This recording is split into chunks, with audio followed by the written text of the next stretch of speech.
Well, how's it going there?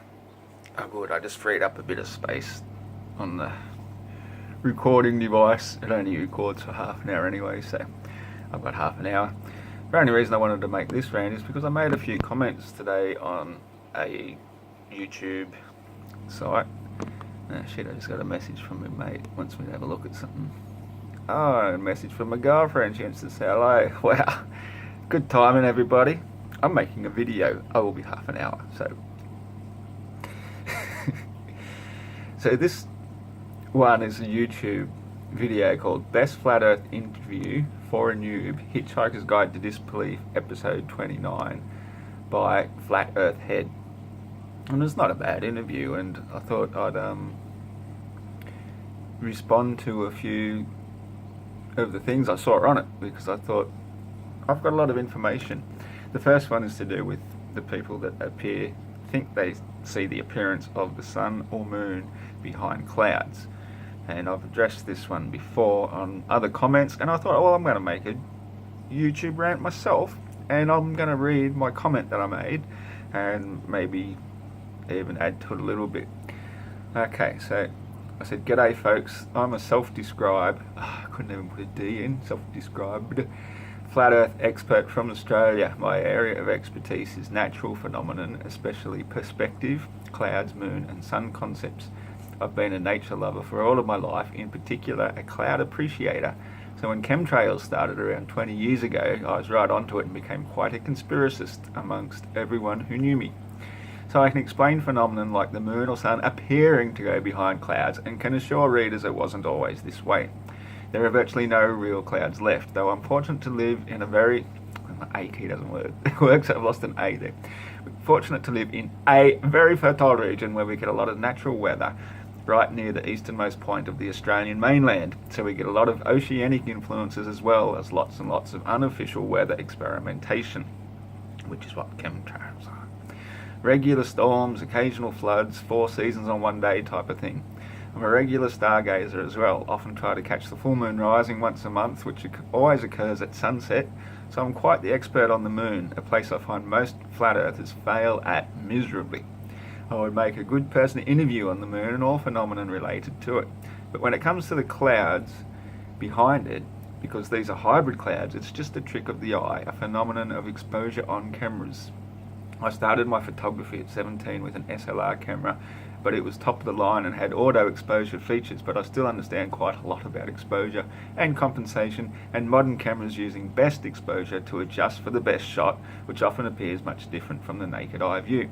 In simple terms, bright light washes out nearby dim light, causing clouds in front of the light source appear to vanish, giving the illusion that the clouds are going behind the moon or sun. Our own eyes do the same trick in many instances. I'll keep listening and see if there's anything else I can add. Cheers.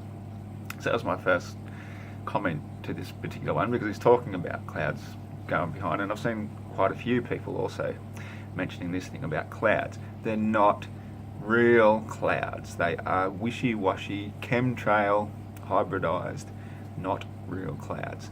So the sun will behave differently from what you'd expect, from what you grew up with as a kid if you're old enough. There's people alive, like my kids for example, they've never seen a real cloud their entire life. They've grown up seeing nothing but hybrids and chemtrails and wishy-washy non-cloud type things that look like clouds. A 50-mile, this is my second one, because he made a comment which he wasn't sure about, and the interviewer even questioned him about a 50-mile high sun. So this is my response to a 50-mile high sun. A 50-mile high sun makes a lot of sense. I'm working with the theory that it actually moves up and down for the seasons and makes the exact same size circle above us every day. Hence why there's 24 hours in every single circuit, and that our clocks never need adjusting. They would need a complete 4-minute adjustment every day to keep the sun overhead if we were actually going around the sun a degree per day, or 365. It's 4 minutes a day, half an hour a week practically, that clocks would have to be adjusted. But because the sun goes around us, above us, that's why it's always overhead at midday in the local time zone. That's why it goes clockwise, as though it is on an hour hand going above us. Now I'm suggesting it also goes up for the summer in the south down for summer in the north. That's my theory I'm working it. So listen up. It goes up and down for the seasons and makes the exact same size circle above us every day. Some suggest this should change its size, but I don't agree. We have many misconceptions about how light works, especially when it comes to refraction and atmospheric bending, let alone what exactly the sun even is. I've been toying with the concept that all the celestials actually are living beings, angels if you will, departed souls even, and that the sun is indeed Lucifer, the light bringer, God's greatest angel. It acts as an interdimensional portal between heaven and earth, diluting the true light of God, which is millions of times brighter and would annihilate all physical existence if not cloaked by the great angel, who dilutes it into safe, life-giving properties here on earth. The entire realm could even match the Norse myth. Myth. Bear with me.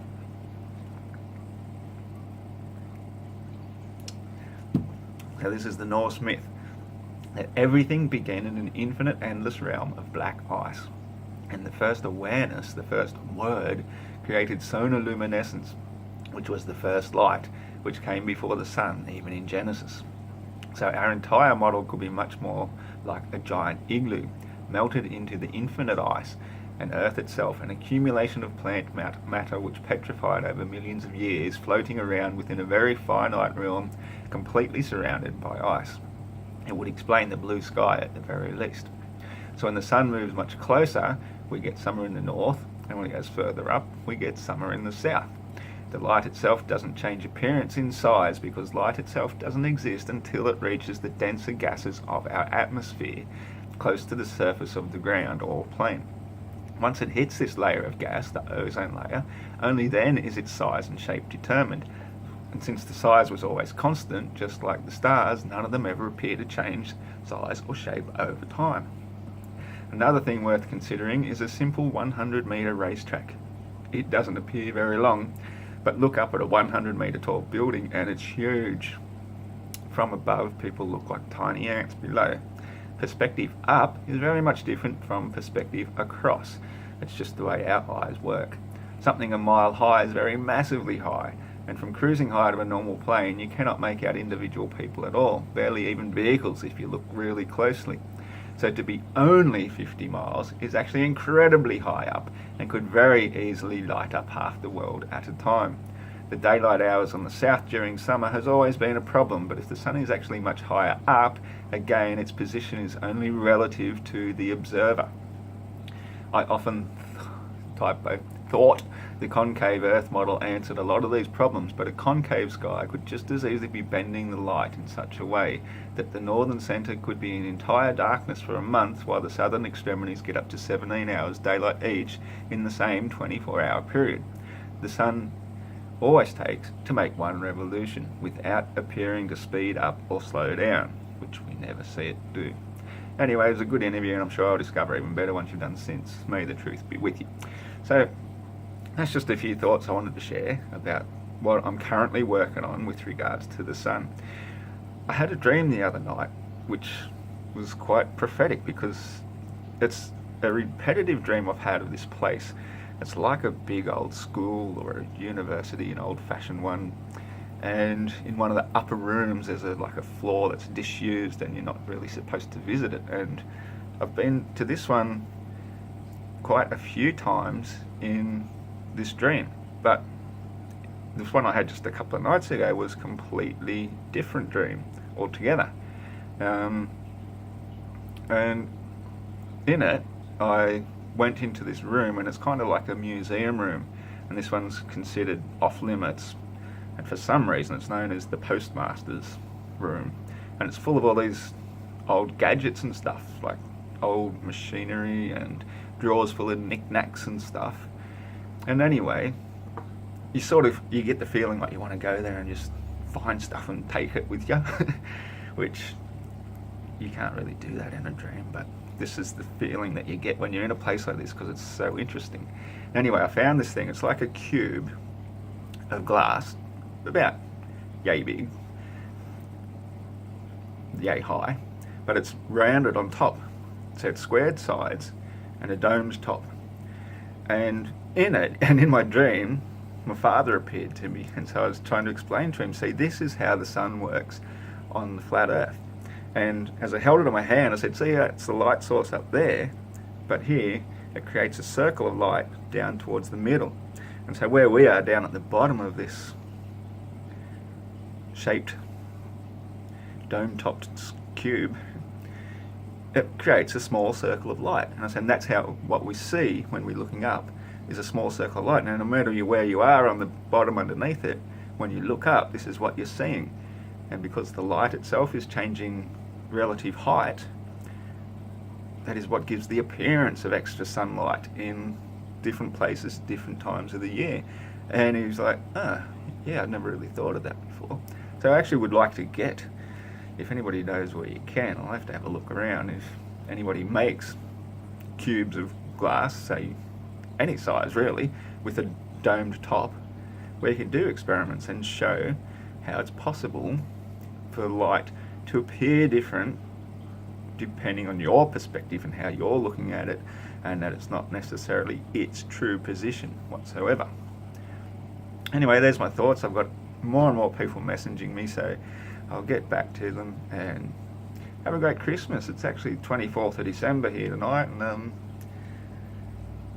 bugger, it's getting a bit overcast out there now. It might be fine to go out and mow the lawn shortly too, so that I did it a few years back on Christmas Day and the neighbours weren't impressed, so I better get out there and do it now, and then I can go and walk the dog and have a couple of beers. All the best. See ya.